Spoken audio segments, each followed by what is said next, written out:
स्वात सरसब्ज वादियों की खापनाक जन्नत, चारों इतराफ से बुलंद पहाड़ों में घिरी हुई। यूं महसूस होता है कि जैसे हसीं वादियों के गिर्द ये पहाड़ एक हसार सा बनाए खड़े हों। जिस तरफ नजर दौड़ाएं पहाड़ ही पहाड़, और दरमियान में ये दिलनशी वादियां, जहां पानी के छोटे बड़े झरने शोर मचाते गुनगुनाते बस बहते ही रहते हैं।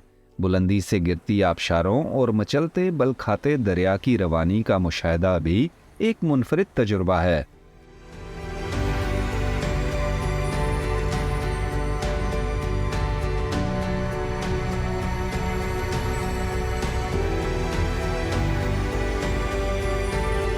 सुन रखा है कि इस दिलकश खित्ता ज़मीं की शोहरत आज से नहीं बल्कि हजारों साल से है। पाकिस्तान की इस खूबसूरत वादी स्वात का जिक्र जहां भी हो, मुआजना हमेशा स्विट्जरलैंड से ही किया जाता है। यहाँ की सरसब्ज और दिलनशी वादियों के पुरपेच रास्तों पर सफ़र करना मुनफरिद एहसास का हामिल है। सियाहत के दौरान ही इस बात का अंदाज़ा हो जाता है कि मलका एलिज़ाबेथ दोम ने स्वात को मशरिक का स्विट्जरलैंड क्यों कहा था।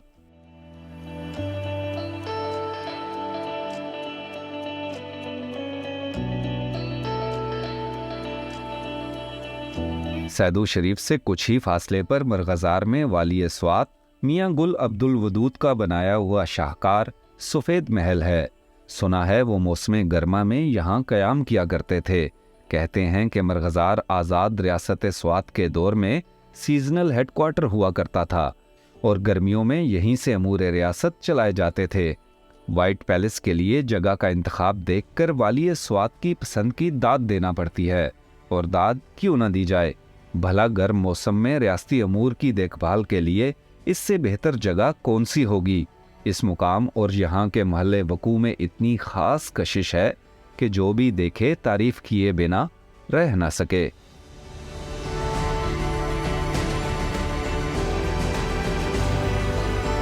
वाइट पैलेस सिर्फ एक इमारत नहीं है, ये एक शाहकार है जिसे उस वक्त के हुक्मरान मियां गुल अब्दुल वदूद साहब ने इंतहाई शौक से और मेहनत से बनवाया था। मेहनत का वर्ड इसलिए इस्तेमाल कर रहा हूँ कि इस इमारत की एक एक ईंट का वो खुद जायज़ा लेते थे कि इसमें कोई खामी ना रह जाए, कोई कमी ना रह जाए। और यही उनकी लगन थी, उनकी तवज्जो थी कि उन्होंने एक ऐसा शाहकार बना दिया कि इतना अरसा गुजरने के बावजूद आज भी ये अपनी ओरिजिनल हालत में मौजूद है। और ये एक हिस्टोरिकल प्लेस बन चुकी है। यहाँ पर बड़ी बड़ी शख्सियात ने विज़िट किया। लियाकत अली ख़ान यहाँ पर आए, मलका एलिज़ाबेथ, क्वीन एलिज़ाबेथ, वो भी यहाँ पर आई और उनको ये जगह इतनी पसंद आई कि उन्होंने 3 रोज़ यहाँ पर क़याम किया था। उस वक्त तो ये इलाका आज के लिहाज से भी बहुत ज़्यादा खूबसूरत था। क्यों कि आबादियाँ नहीं थी, ये एक बिल्डिंग थी और इसके सराउंडिंग्स में पहाड़ और लश ग्रीन जंगल था। तो उस वक्त का माहौल तो ज़रा आप तसव्वुर करें क्या होगा, जिसने क्वीन को इतना मुतासिर किया कि वो उन्होंने 3 रोज़ यहाँ पर गुजार दिए। जैसे कि आपको बताया कि तब तो सिर्फ यहीं ये इमारत थी, लेकिन इस इमारत के बनने के बाद यहाँ पर आबादियाँ होना शुरू हो गई। लोगों ने अपने घर बनाने शुरू कर दिए और इस हद तक यहाँ पर घर बनाने का ट्रेंड चला है लोगों का कि अब भी यहाँ आगे चले जाएं तो बेशुमार घर लोग बना रहे हैं और ये जगह मुसलसल आबाद हो रही है। और उन्हीं आबादियों को लिंक करने के लिए सड़क की तामीर भी यहाँ पर की जा रही है और ये इलाका जो है रोज़ बरोज़ फलता फूलता जा रहा है और लोग यहाँ पर आ रहे हैं। विजिटर्स यहाँ पर बहुत ज़्यादा तादाद में आते हैं और इस पैलेस को देखते हैं, इस शाहकार को देखते हैं और खुश होते हैं। और यकीनन वो ये भी सोचते होंगे कि वो शख्सियत कैसी होगी जिसने ये शाहकार बनवा दिया।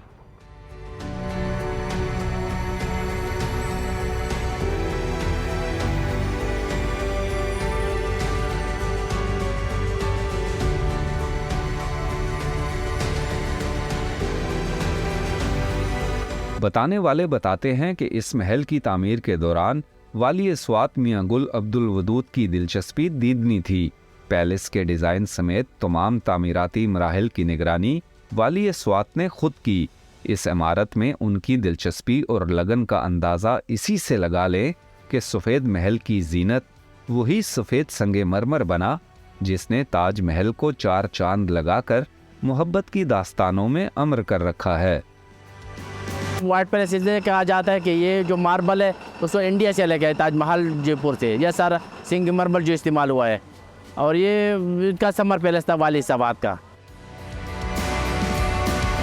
मरगज़ार का लफ्जी मतलब सब्ज़ाज़ार या चरागाह है और ये मुकाम भी सरसब्ज़ो शादाब और वसी चरागाहों पर मुश्तमिल है। स्वात आने वाले हर सयाह की कोशिश होती है कि इस महल का दीदार जरूर किया जाए। ये महल इतनी पुरस्कून जगह पर वाक़ है कि यहाँ आकर वापस जाने का दिल नहीं करता। जी चाहता है कि यहीं कहीं बसेरा कर लिया जाए। पुरसकून जगह है, चारों तरफ पहाड़ है और यहाँ पे ग्रीन लिया, इसलिए इसको मरगज़ार कहा जाता है। बाकी शहर से दूर है, तकरीबन 15 किलोमीटर। सर्दियों में यहाँ पे बर्फ़बारी हो जाता है तो काफ़ी मौसम होता है, लोग देखने के लिए आते हैं। तो जून जुलाई में तो रश होता है, ये गर्मियों का सीज़न होता है। बाकी विंटर में जो बर्फ़बारी हो जाते है दिसंबर जनवरी में, तो काफ़ी लोग विज़िट के लिए भी आते हैं।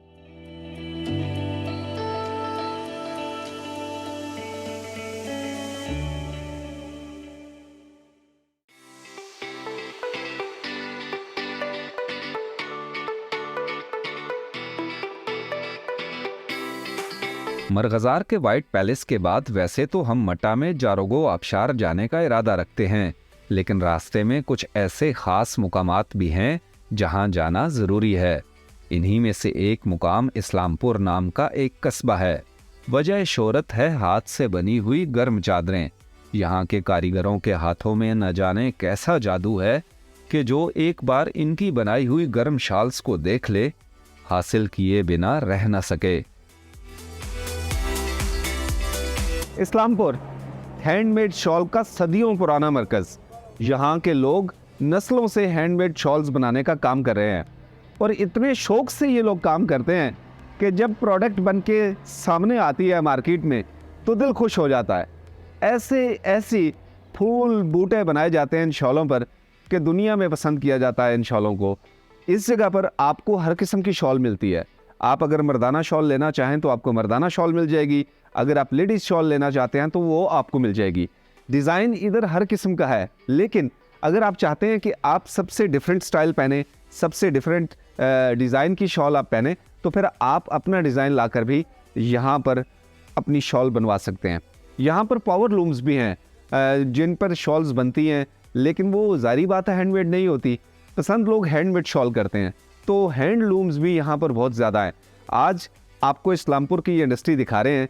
शॉल्स का डिस्प्ले तो ये है, लेकिन इसके बाद हम जाएंगे इस तमाम प्रोसेस को देखने कि कैसे धागे से शॉल्स बनाई जाती हैं, उन पर फूल बूटे बनाए जाते हैं और फिर जब उसको डाई किया जाता है, यानी उनको उन पर रंग किया जाता है, तो वो प्रोसेस क्या होता है, वो सब का सब आपको आज के इस प्रोग्राम में हम दिखाने जा रहे हैं। और ये जो शॉलें हैं बहुत अट्रैक्टिव हैं, बहुत दिलचस्प हैं, आपको अच्छी लगती हैं पहने हुए भी और देखने में भी।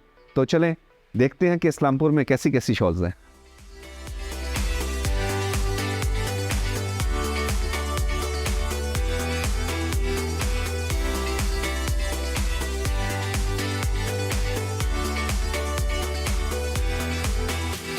इस्लामपुर की गर्म चादरें देखने के बाद सोचा कि देखा जाए कि ये गर्म चादरें बनती कैसे हैं। वो कौन से माहिर कारीगर हैं जो खड्डी में एक एक धागे को परोकर ये शाहकार बनाते हैं। फिर कुछ ही देर में हम उन खड्डियों पर जा पहुंचे जहां ये माहिर कारीगर महदूद वसाइल में ये चादरें बुन रहे थे। इस्लामपुर की गर्म जो शॉल्स हैं हैंडमेड, वो पाकिस्तान की ख़ास मसनूआत हैं और इस इलाके में वो बनती है। ये इलाका शोहरत ही इसी वजह से रखता है कि यहाँ पर हैंडमेड शॉल्स बनती हैं।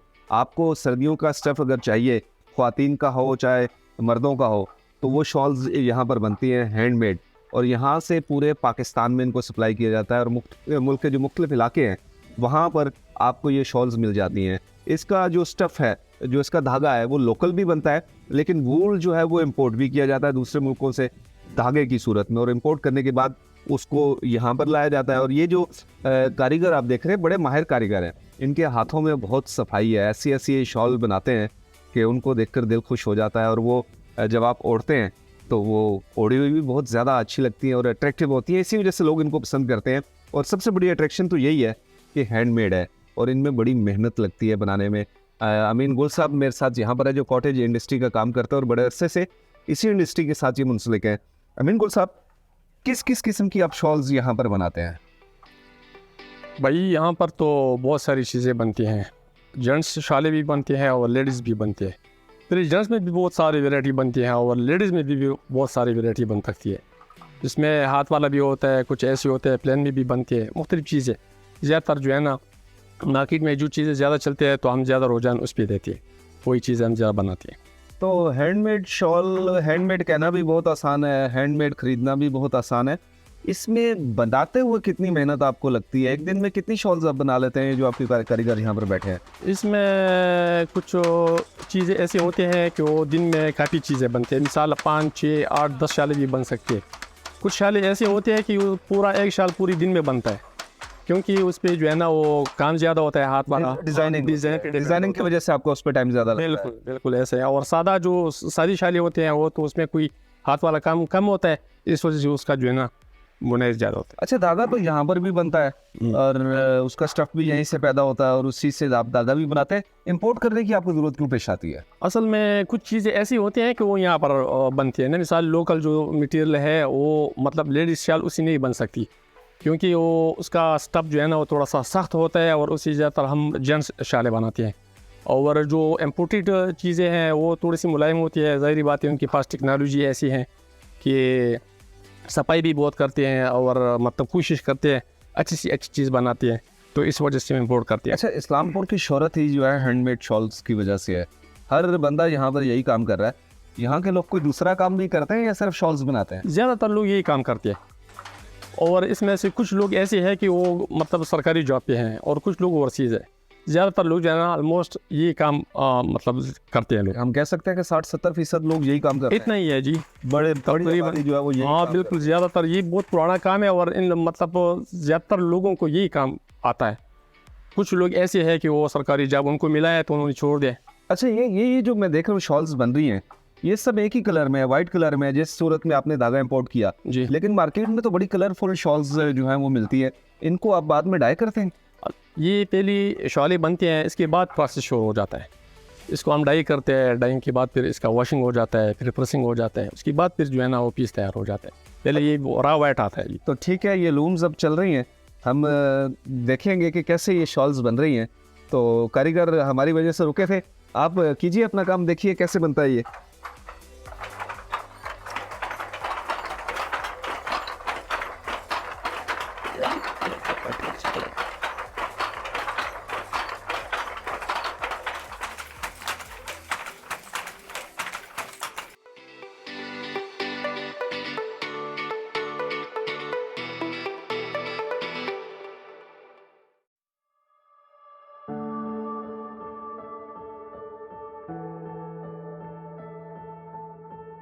इस्लामपुर के बाद अब हमें जाना है मालम जब्बा।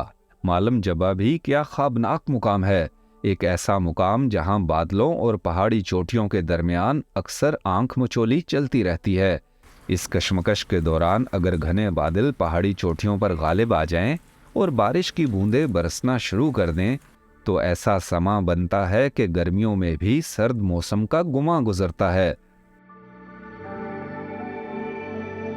ये दो गांव हैं। मालम एक तकरीबन कोई 10 किलोमीटर पीछे एक गांव है जिसका नाम मालम है, और ये जो टॉप लोकेशन है इसका नाम जब्बा है। तो इस तरह इसका कंबाइन नाम मालम जब्बा रख दिया गया।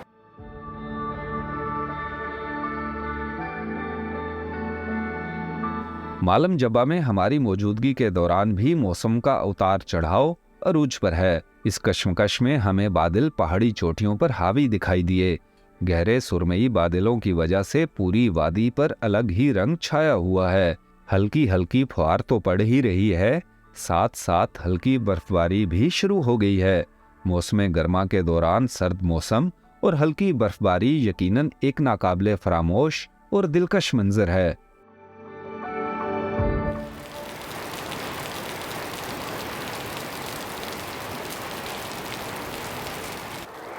मालम जब्बा तो हम आए थे कि आपको 9000 फुट की बुलंदी से सरसब्ज नज़ारा दिखाएंगे, स्कीइंग रिजॉर्ट की टॉप पर लेकर जाएंगे, चेयरलिफ्ट की सैर भी करवाएंगे और इस बुलंद मुकाम से वादी के नशेबो फराज भी दिखाएंगे। लेकिन अभी यहाँ सीन पता है क्या हो गया है? बारिश हो रही है बड़ी तेज़ और साथ साथ लाइट स्नोफॉल भी हो रही है। बारिश भी है लेकिन हल्की हल्की सी बर्फ़बारी भी हो रही है। तो अब ये एक और डिफरेंट सीन हो गया है। तो नज़ारे तो आपको सरसब्ज नज़र आ रहे ही होंगे, बादलों की मूवमेंट भी साथ साथ जारी है। और ये जो मेरे सामने पहाड़ है, इनकी जो टॉप है, वहाँ सफ़ेदी आना शुरू हो गई है बर्फ़ की वजह से, और टेम्परेचर मेरे मुंह से भाप निकलना शुरू हो गई है। और बिल्कुल जो माहौल है ना वो सर्दी वाला बन गया है, नवंबर दिसंबर वाला, मई के महीने में। तो बारिश मेरा ख्याल है इसको ही एंजॉय करते हैं और फिर किसी दिन साफ़ मौसम में यहाँ आएंगे और इस पूरी वादी को खंगालेंगे। फिलवक्त जो यहाँ पर ज़बरदस्त किस्म का सीन चल रहा है, आप उसको एंजॉय करें।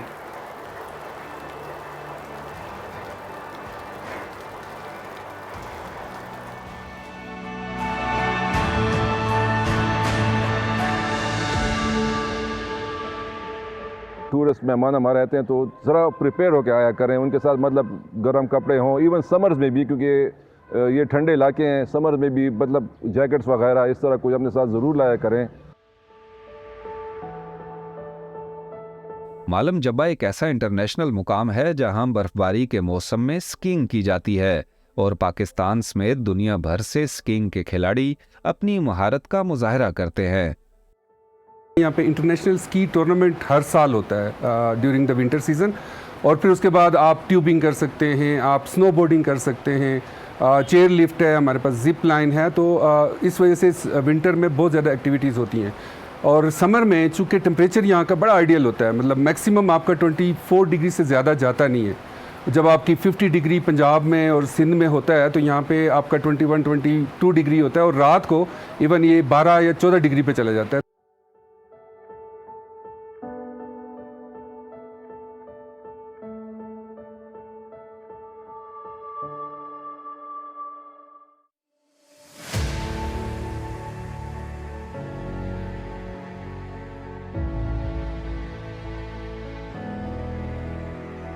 मालम जब्बा के पुरफिजा मुकाम के बाद अब हमारा सफ़र अपर स्वात की देवमालाई वादियों में जारी रहेगा। सबसे पहले हमारा इरादा मट्टा के इलाके जारोगो जाने का है, जहां एक बड़ी आबशार बुलंदी से गिरती है।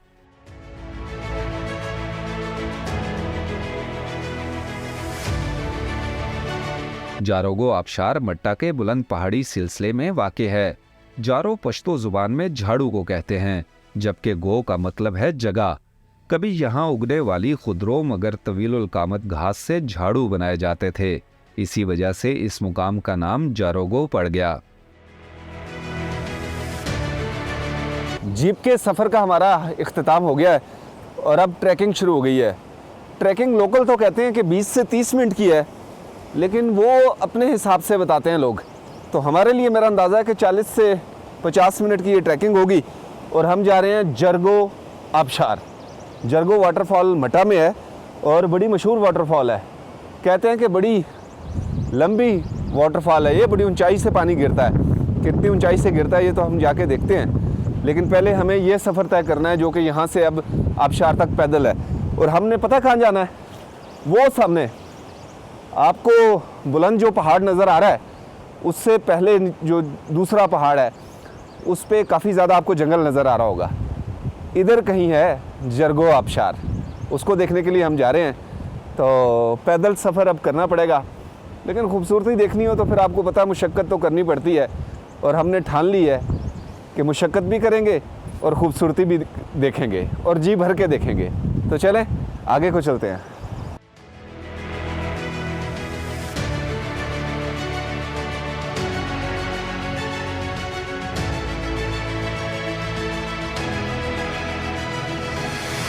गाड़ी के सफ़र के बाद आबशार तक पहुंचने के लिए निस्फ घंटे की ट्रैकिंग करना पड़ती है। इस दौरान आबशार से बनने वाली नदी को बार बार क्रॉस करना पड़ता है और बिलाखिर आप एक ऐसे मंजर के ऐन सामने पहुंच जाते हैं जो कुछ लम्हों के लिए आपको मबहूत कर देता है। बुलंदी से आबशार की सूरत में गिरने वाला पानी देखने वालों की तमाम तर तवज्जो अपनी तरफ मबजूल कर लेता है और निगाहों को इधर उधर भटकने नहीं देता।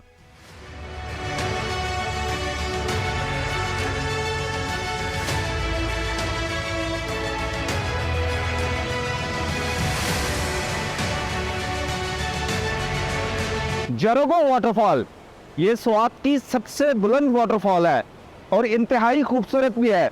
यहाँ तक पहुँचने के लिए आपको जीप रोड के बाद कम से कम आधे घंटे का ट्रैक करना पड़ता है। आधे घंटे से ज़्यादा का ये ट्रैक नहीं है, लेकिन खूबसूरत सीन के साथ आप चलते हुए आते हैं और जब आप सामने के स्पॉट पे पहुँचते हैं आपको अचानक वाटरफॉल नज़र आती है और जैसे ही वो वाटरफॉल नज़र आती है तो आपको सारी की सारी थकावट उतर जाती है और इंतहाई खुशगवार आप अपनी तबीयत में चेंज फील करते हैं।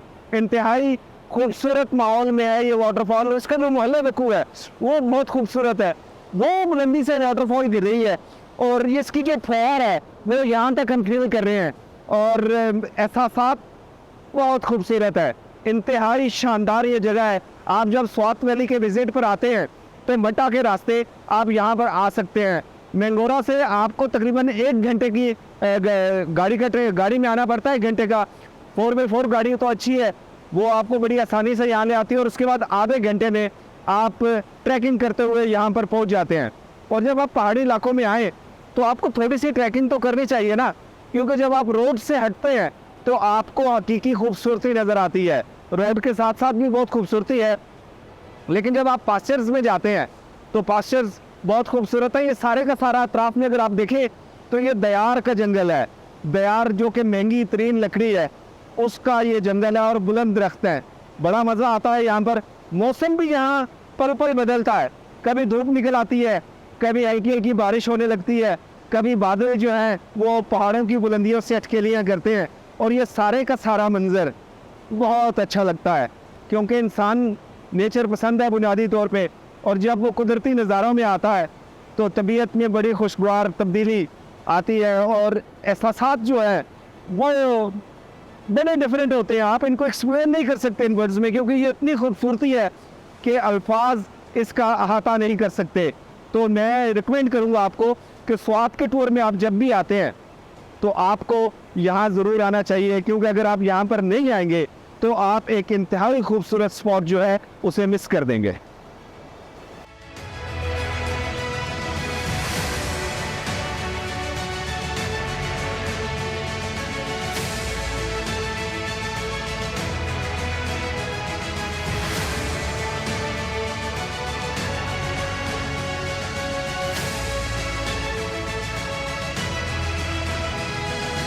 जारोगो आबशार और इसका महल वकू इंतहाई शानदार और जाज़िबे नज़र हैं।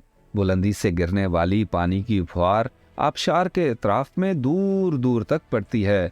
आसपास मौजूद सब्ज़ा और दरख्तों की बहुतात इस मंजर को निखार कर मज़ीद खूबसूरत बना देती है।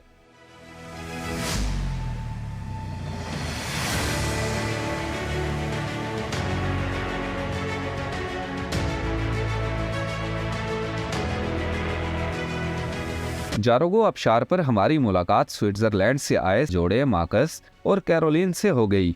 दोनों स्वात की खूबसूरती के चर्चे सुनकर इस कुदरती हुस्न को अपनी आंखों से देखने आए हैं। In my own words, when I came to Swat, I realized there was a big sign saying Swat area was the Switzerland of Pakistan. And when I arrived in the nature and this beautiful place, I concur. It is absolutely as amazing and as beautiful as Switzerland.